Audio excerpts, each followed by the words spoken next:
শুভ সকাল বন্ধুরা। তো আমি চলে এসেছি শিখা রান্নাঘরে। তো আজকে একটা রেসিপি রান্না করব, পালং পনির। তো দেখতে থাকুন কিভাবে আমি পালং পনিরটা রান্না করছি। শাকটা বেছে নিলাম, বেছে নিয়ে একটু কেটে নেব। চাকু দিয়ে কেটে নিলাম। এবার আমি ধুয়ে নেব। পালং শাকটা কেটে ধুয়ে নিলাম। এবারে আমি পনিরটা ভেজে নেব। কেটে রেখেছি, ভেজে নেব। এবারে পনিরে অল্প পরিমাণে লবণ দিয়ে দিলাম, পরে হলুদ দিচ্ছি। লবণে হলুদ দিয়ে দিলাম। এবারে ভেজে নেব একটু লাল করে।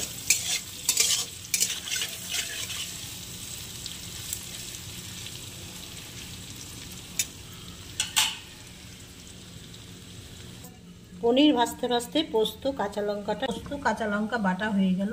এবারে আমি ঢেলে নেব বাটিতে। এটাও ভাজা হয়ে গেছে, তুলে নেব।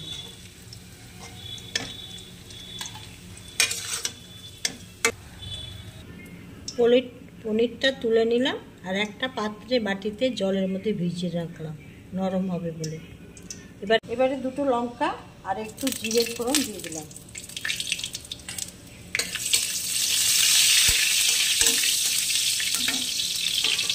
এবার পালং শাকটা দিয়ে দিব।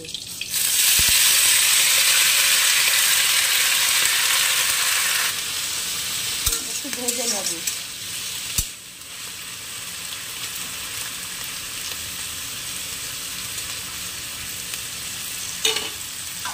এবারে ঢেকে দিব। ঢাকনাটা তুলে নিলাম। পালং শাকটা ভাজা ভাজা হয়ে গেছে। এবারে আমি পোস্তটা দিয়ে দিব। বেটে রাখা পোস্তটা দিয়ে দিব। একটু জল দিয়ে দিব।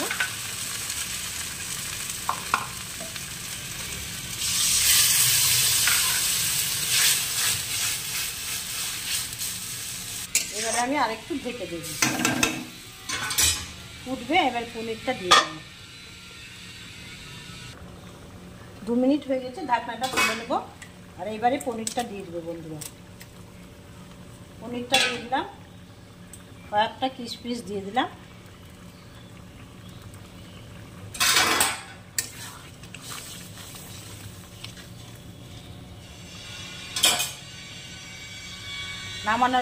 নামানোর আগে একটু ঘি দিয়ে দিব বন্ধুরা। নিরামিষের দিন, মুগ ডালের সঙ্গে, নিরামিষ ডালের সঙ্গে শনিবারের দিন এভাবে রান্না করে খাবেন, খুব ভালো লাগবে। নতুন ধরনের রান্না। এবারে আমি ঘি দিয়ে দেব।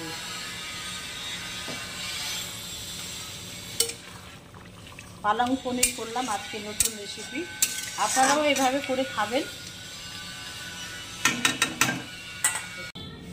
এবারে পালং পনিরটা ঢেলে নেব বন্ধুরা। আপনারা এভাবে তৈরি করে খাবেন। আবারও বললাম, যদি ভালো লাগে কাকিমাকে একটা লাইক কমেন্ট শেয়ার অবশ্যই করবেন। কাকিমার পাশে থাকবেন। পালং পনির রান্না করলাম। এবার আমি একটু টেস্ট করে নেব কেমন হয়েছে।